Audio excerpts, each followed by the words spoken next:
অভিযান আটকাতে ফের মামলা, হাইকোর্টে ডিভিশন বেঞ্চে মামলা দায়ের হাওড়ার এক বাসিন্দার। বিচারপতি সুজয় পালের ডিভিশন বেঞ্চে এই মামলা। আরও একবার জানাই, নবান্ন অভিযান আটকাতে ফের মামলা করা হলো হাইকোর্টের ডিভিশন বেঞ্চে। এই মামলা দায়ের করা হয়েছে বলে খবর পাওয়া যাচ্ছে এবং যে ব্যক্তি এই মামলা দায়ের করেছেন হাওড়ার বাসিন্দা বলেই খবর পাওয়া যাচ্ছে। বিচারপতি সুজয় পালের ডিভিশন বেঞ্চে এই মামলা শুনানি হওয়ার সম্ভাবনা রয়েছে বলে এখনো পর্যন্ত খবর যেমনটা উঠে আসছে। আগামী 9 আগস্ট রয়েছে এই নবান্ন অভিযান। অভয়ার বাবা মা তারা এবং একই সঙ্গে অভয়ার পরিবার তারাই নবান্ন অভিযানের ডাক দিয়েছেন। সম্পূর্ণভাবে অরাজনৈতিক একটি কর্মসূচি এবং সেই কর্মসূচিতেও বাধা দেওয়ার চেষ্টা পুলিশের, যে কারণের জন্য যে ছবিটা আপনারা দেখতে পাচ্ছেন সাঁতরাগাছি এলাকাতে, সেখানে রীতিমতন ব্যারিকেড করা হয়েছে। 5 দিন আগে থেকেই প্রস্তুতি নজরে পড়েছে, অত্যধিক তৎপরতা রাজ্য পুলিশের তাও নজরে পড়েছে, যে ছবিটা এই মুহূর্তে আপনারা দেখতে পাচ্ছেন। আর এরই মধ্যে নবান্ন অভিযান আটকাতেই মামলা করা হলো হাইকোর্টের ডিভিশন বেঞ্চে বলেই খবর। এমনকি মামলা দায়ের হাওড়ার এক বাসিন্দার। বিচারপতি সুজয় পালের ডিভিশন বেঞ্চে এই মামলা এবং আগামীকালই মামলার শুনানির সম্ভাবনা রয়েছে।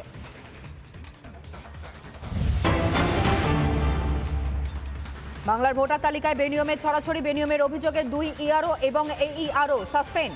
4 জন আধিকারিককে সাসপেন্ড করল নির্বাচন কমিশন। এমনকি 2 WBCS অফিসার সহ 5 জনের বিরুদ্ধে FIRও দায়ের করা হয়েছে।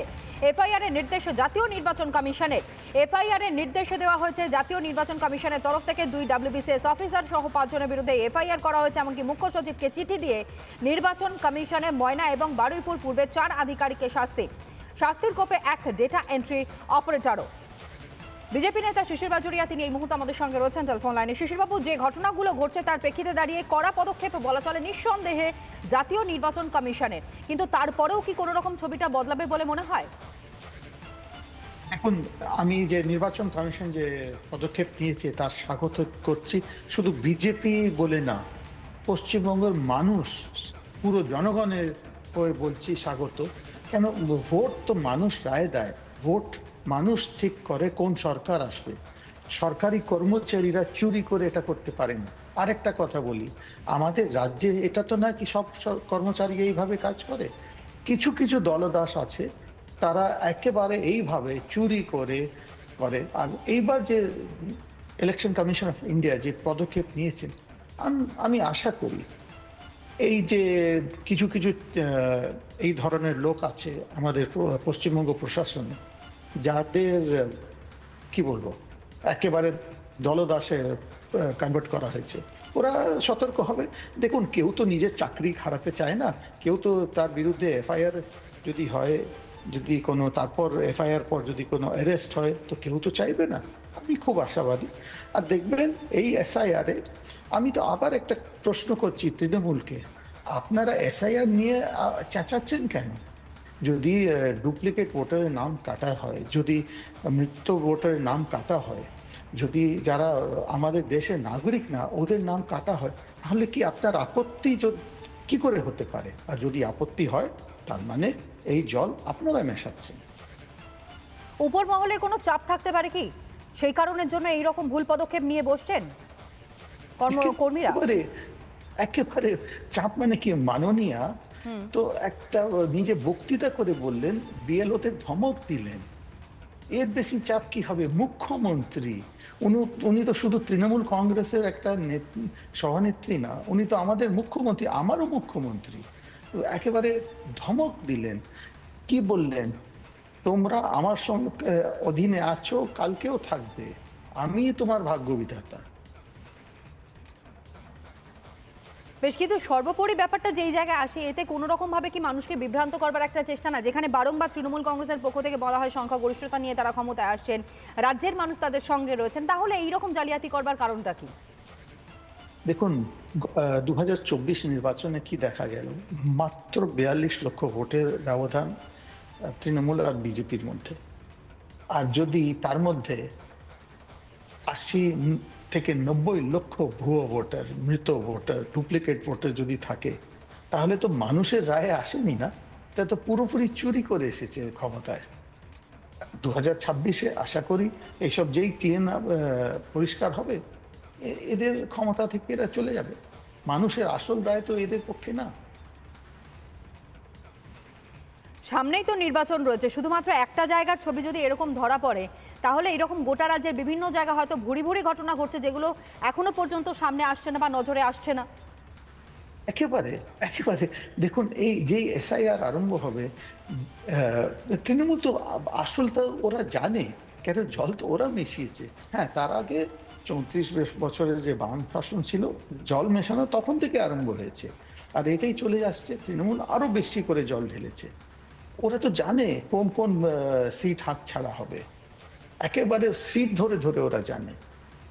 তো আমি তো খুবই আশাবাদী, যেই এসআইআর হবে আর যে আমাদের সামনে যখন নতুন ভোটার লিস্ট আসবে, একেবারে স্বচ্ছ হয়ে আসবে, মানুষের আসল রায়টা চলে আসবে, আর মানুষ যে চায় ওই সরকার আসবে। এসআইআর এর বিরোধিতা এই কারণেই যে স্বচ্ছতা যাতে বজায় থাকে নির্বাচনে, সেটা কোনোভাবেই চাইছে না শাসক দল তৃণমূল কংগ্রেস। একেবারে 100%। না হলে বলুন না, যদি ডুপ্লিকেট ভোটার, মৃত ভোটার, যারা ভারতীয় নাগরিক না, ওদের যদি নাম বাদ যায়, কারোর আপত্তি হতে পারে? বিহারে দেখুন না, বিহারে তো বিজেপি শাসক দল না, যে বিজেপি আর জেডিইউ, ওখানে এসআইআর হয়েছে। ওখানে কি দুই ক্ষমতাপক্ষ দল কোনো চিৎকার করেছে? কেন জানে, ঠিক আছে যে আচ্ছা, যখন বাদ পড়েছে বিহারে, তো আমার হিসেবে কিছু কিছু শাসক দলের ভোটারও বাদ গেছে। কেউ তো চেঁচায়নি, কেউ তো চেঁচায়নি। ইনি বিহার থেকে বিহারে যাতে হচ্ছে, আর উনি এখানে চেঁচাচ্ছেন, বেশ, তার মানে উনি জানেন এখানে প্রস্তুতি, উনি আগাম প্রস্তুতি নিচ্ছেন। বেশ, ধন্যবাদ জানাই বিজেপি নেতা শিশির বাজুরিয়া, তিনি এই মুহূর্তে ছিলেন আমাদের সঙ্গে একেবারে সরাসরি।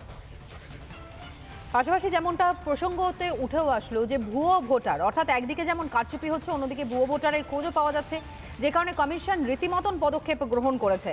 ভোটার লিস্টে কারচুপি যে হচ্ছে, যে কারণে 2 জন WBCS অফিসার সহ 5 জনের বিরুদ্ধে এফআইআরও দায়ের করা হয়েছে। এফআইআর এর নির্দেশ ইতিমধ্যেই দেওয়া হয়েছে নির্বাচন কমিশনের তরফ থেকে। অন্যদিকে মুখ্য সচিবকে চিঠি দিয়ে এই নির্দেশ নির্বাচন কমিশনের তরফ থেকে দেওয়া হয়। 2 ইআরও এবং 2 জন AERO-কে সাসপেন্ডের নির্দেশও দেওয়া হয়েছে। ময়না এবং বারুইপুর পূর্বের 4 আধিকারিককে শাস্তির কোপে 1 ডেটা এন্ট্রি অপারেটরও।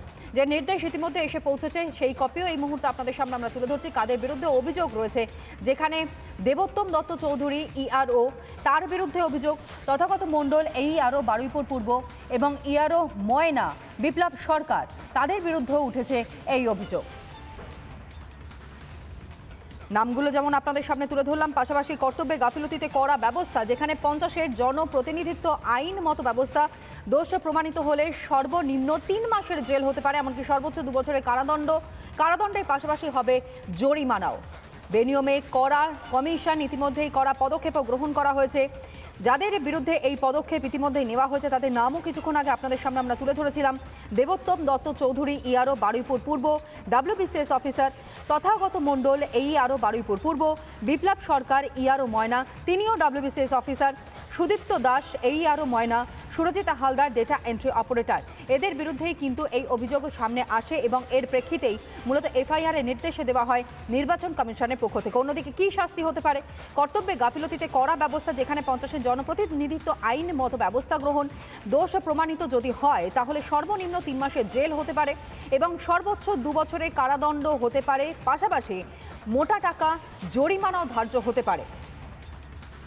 যে অভিযোগ এই 5 ব্যক্তির বিরুদ্ধে উঠেছে, সেই অভিযোগ অত্যন্ত চাঞ্চল্যকর। ভোটার তালিকায় বেনিয়মের ছড়াছড়ি, যে বেনিয়মের অভিযোগেই 2 ইআরও এবং 2 AERO-কে সাসপেন্ড করা হয়েছে, 4 জন আধিকারিককে সাসপেন্ড নির্বাচন কমিশনের।